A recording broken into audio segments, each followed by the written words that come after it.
Michael Jackson was not only just the king of pop, he was also king of the boardroom. Michael Jackson made some key business deals and negotiations. He led a lot of moves in his career that were made by himself and the team around him to ensure that not only he was the king of pop and one of the greatest entertainers, he was able to not only do all of that, but also take ownership and have a lead role in the way that he showed up in front of all of us for the decades of his career.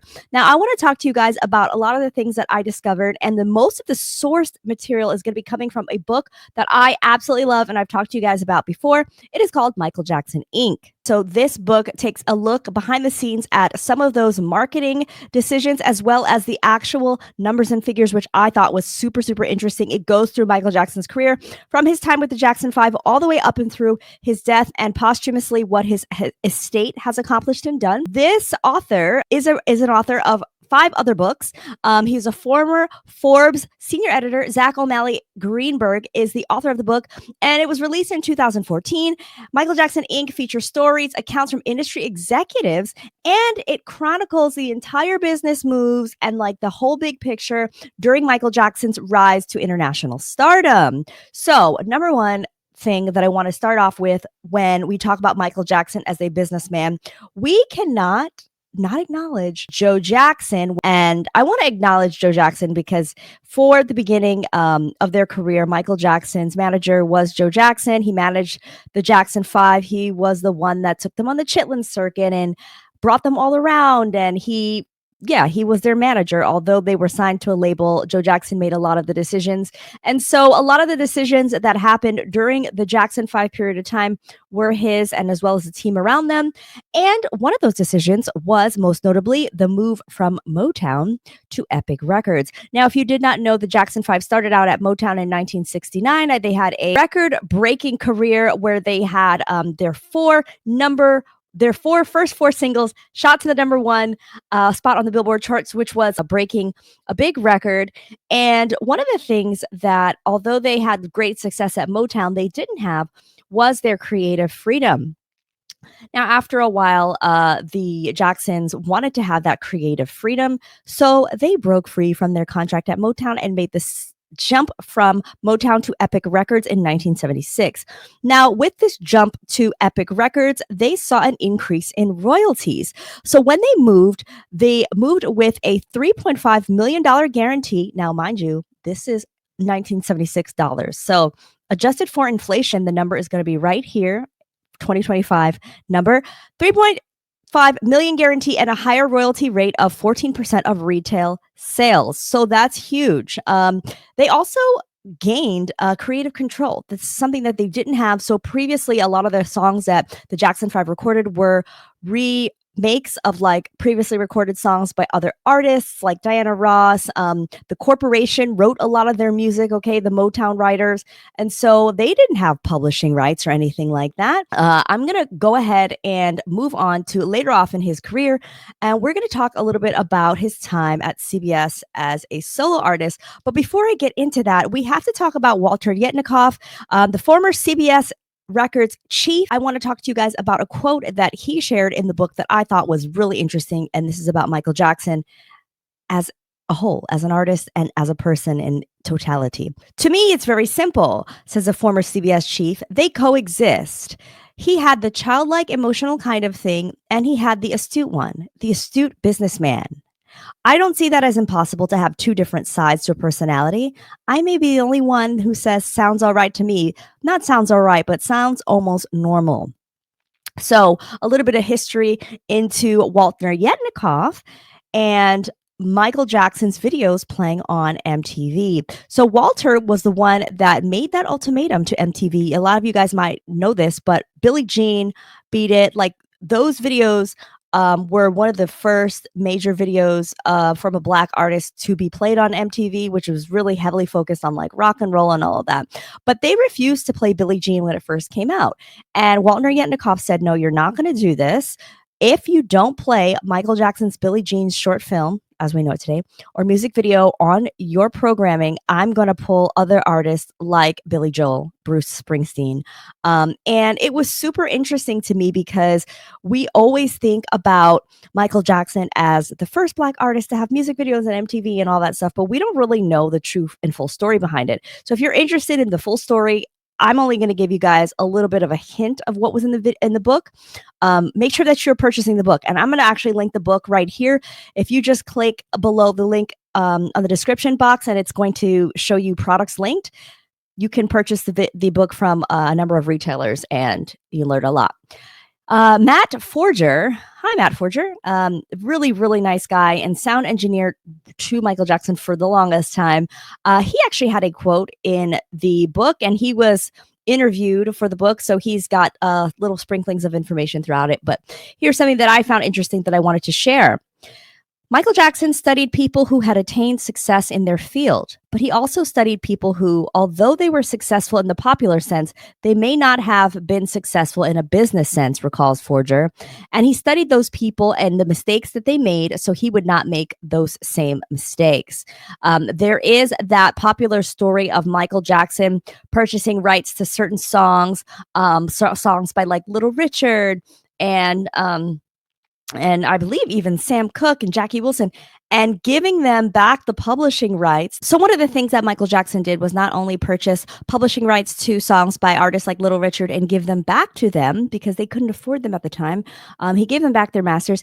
But I wanted to let you guys know that also one of the biggest deals that Michael Jackson ever did was purchasing the Sony ATV catalog. Now, here's a little bit of information behind that. Paul McCartney and the Beatles, there was like this whole big thing in the 1960s, the late 1960s, and basically the lion's share of their songs basically got taken over by someone else. The songs went back up for sale, and Paul McCartney supposedly was going to be publishing them in 1985, but Michael Jackson snuck in and purchased them. Supposedly, from other sources, Paul McCartney wasn't even going to buy them, or he wasn't interested in buying them back, and then he recommended to Michael, oh, you should buy publishing or whatever, and then Michael Jackson went in and bought it. Hey, so a big part of being in business is the business trip, you guys, and I just wanted to stop here and let you guys know about my new favorite business trip accessory. It is my carry-on luggage from Level 8. Level 8 is a modern luggage brand from my hometown, New York City. I absolutely love the fact that they create these super stylish, super sleek, as well as functional designs for luggage.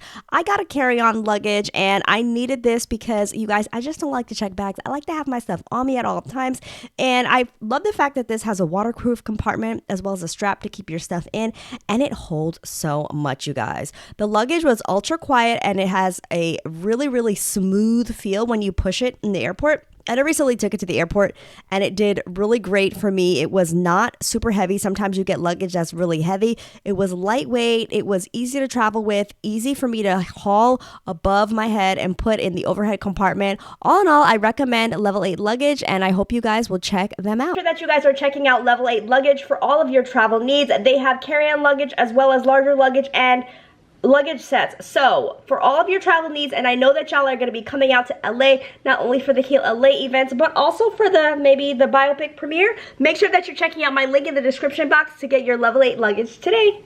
Back to the video. Bought it.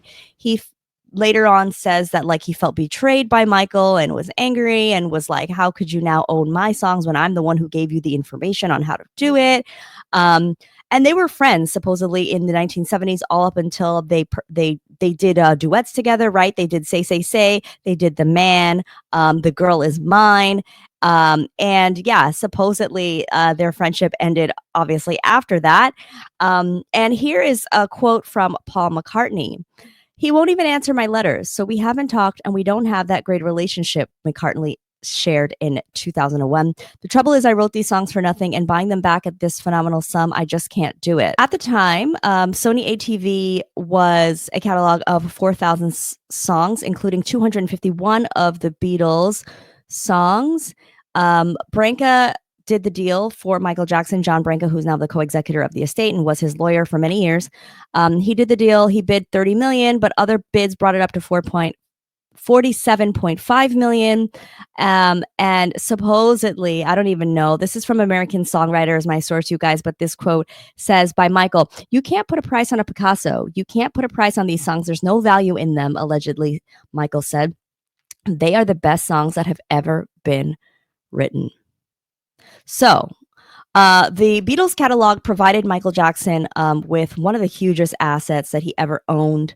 And he worked really hard to get that. And I just wanted to acknowledge the Beatles catalog because that was a huge, huge, huge purchase and one of the largest assets that he had. And really, I think for Michael Jackson to have made that business move was super admirable and commendable. He looked up to a lot of artists like James Brown, Sam Cooke, Jackie Wilson. These guys, a lot of them didn't own all of their publishing. They didn't own all of their rights. And one of the reasons now that Michael actually got the rights to his own masters, I want to tell you guys about, is there was an issue with the E.T. storybook and the E.T. Song that he did, Someone in the Dark, and somewhere along the lines, communication got crossed and Michael wasn't allowed to release something or wasn't allowed to get credit for something. And I'm not even going to tell you guys the whole story because I want you guys to read the book. But basically, one of the people at CBS, I think it was actually Walter Yitnikoff again, was like, "Oh man, Michael's really upset. Like, what can I do to make him not so mad at me?" And this is like after all of the hype and like everything with Thriller.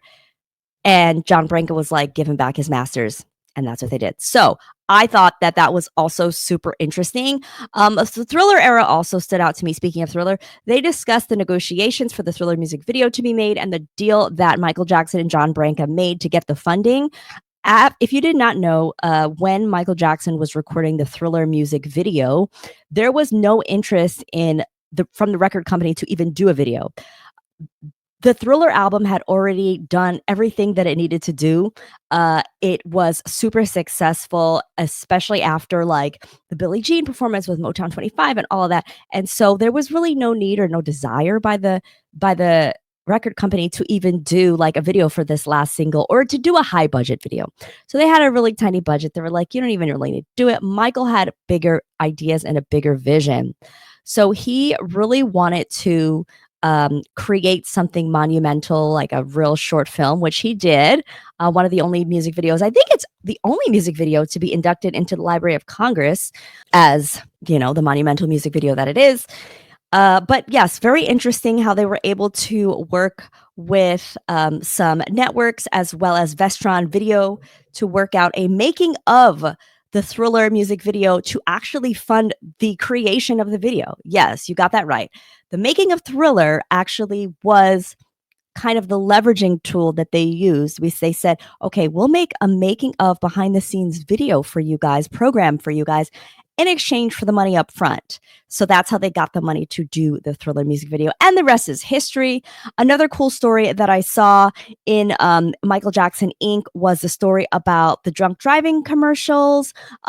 During the 80s, President Reagan and Nancy Reagan had a lot of campaigns that they were running to discourage drunk driving, the Just Say No campaigns and all that. And Michael Jackson waived the fee when he was requested. They wanted to use Beat It. And so he got that request in, and instead of saying, "Okay, here's your fee for using my song, you can use a song," he said, "No, let's negotiate in exchange for you using Beat It in your drunk driving commercial." And yes, that was an amazing thing because it was going to now reach, you know, millions through using this popular song. He said, "Invite me to the White House." So that's like that clip that you guys have seen, and I'm going to actually play it here, where Michael Jackson is honored by President Reagan at the White House and given a plaque. "Well, isn't this a thriller?" I want to recognize another volunteer effort made for the good of our country, especially our nation's youth, and it is, as you've been told, none other than Michael Jackson's effort. At this stage of his career, when it would seem he's achieved everything a musical performer could hope for, Michael Jackson is taking time to help lead the fight against alcohol and drug abuse. Michael, you've made it possible for us to warn millions of young Americans about the dangers of drinking and driving. You've done this with your music. You've provided to the public service messages as well as through your own personal example. And thanks to your help, Michael, young people from virtually every family in America will hear these messages on television and radio. And they will hear them at one of the most critical times of the year when graduations and vacations are fast approaching. Thanks to your help, lives will be saved, and no one can put a dollar value on the precious life of one boy or girl. Michael Jackson is proof of what a person can accomplish through a lifestyle free of alcohol or drug abuse. People young and old respect that, and if Americans follow his example, then we can face up to the problem of drinking and driving. And we can, in Michael's words, beat it. Nancy spends a great deal of her time with young people talking about the problems of drug and alcohol abuse. So I speak for both of us when I say thank you, Michael, for the example that you're giving to millions of young Americans who look up to you. And let me just say, as one who spent a certain part of his life in the entertainment business, what Michael Jackson has achieved is a tribute to 20 years of hard work, energy, tireless dedication, and a wealth of talent that keeps on growing. So I thought that that was really, really cool. And, you know, when you align yourselves a lot with the leaders of countries and with other long legacy artists, like, you set yourself up to be kind of like at a higher level. And I'm not saying that Michael Jackson didn't deserve that or whatever, or like he wasn't at that level yet, but it gave a certain prestige to the way that Michael Jackson was portrayed in the media. And even today, you know, we have seen that clip over and over. And I just think that that was just such a genius move. And Michael Jackson made many moves like that. Some other topics that were touched upon in that book, let's go over them. Captain EO and working with Disney and Spielberg and Francis Ford Coppola. Captain working with Disney, like, that was huge. Okay. That was like a monumental thing. Really, really big. The Pepsi endorsements. We know all about Michael being one of the largest paid endorsed artists, but he broke records being the highest paid for these endorsement deals. And the annual money that he was bringing with the Sony ATV music catalog, it was also huge. But the book also shares a quote from Joe Vogel, who wrote another amazing book about Michael Jackson that I'll link down below here, that made Michael Jackson a target. Okay. A lot of the money that Michael Jackson was generating, people kind of knew about it. And sadly, people looked at him as a target, especially after the court case where he settled and paid an undisclosed amount of money. The thing is that people were like, okay, Michael Jackson's got money. He's got money to burn. He's got the Sony ATV catalog. It talks about court cases and how he was sued so often. And then the book also details some of the financial moves that Michael Jackson made in the 2000s, as well as what happened financially for the Michael Jackson brand following his death in 2009. So overall, you guys, Michael Jackson was not just the Peter Pan of the entertainment industry. He actually made really strategic moves during his career, and he was a businessman. And he made sure that he stood on business. I give the book Michael Jackson Inc. a huge recommendation. I think every Michael Jackson fan should read it because it gives you an appreciation of Michael Jackson, not only as an artist, not only as a person, but like I said, as a businessman, as a marketer, as a marketing genius. He knew what it would take by studying the other greats and learning what they did properly in his eyes and what they did wrong and what he could improve upon. I love that the book includes first-person accounts from collaborators, and I love how they even shared some information from Michael Jackson in Moonwalk. If you do not know about Moonwalk, I have it right here. This is Michael Jackson's book. Sorry, my sleeve is not on it because I want to keep it looking nice. But this is the book that I reference a lot in my videos. If you don't have this, I'm going to link this down below. But yeah, I think that it's a side that we rarely see is Michael Jackson, the businessman. I think that they should be definitely showing a lot of this information in the upcoming Michael Jackson biopic that's slated to come out in October of 2025. So let me know, you guys, what you guys thought of some of this information. Were you shocked at some of this information? Is this stuff that you already knew? Are you excited to now go into Michael Jackson Inc.?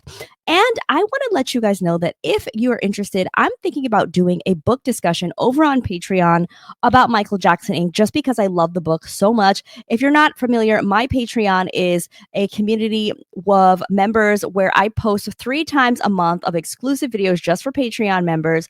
You have a direct access to me. I have a separate mailbox, as well as there's a group chat where all of us can chat and talk with each other, learn about Michael Jackson, share different things. So I'm really excited. Join me over on Patreon, MJ Fangirl. That's how you get to it. The link is going to be right here. The cost is only $4.99 a month. And if you're a brand and you want to sign up to sponsor the videos, you can definitely do that as well.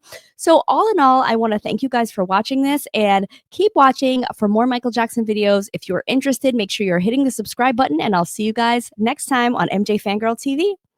Bye.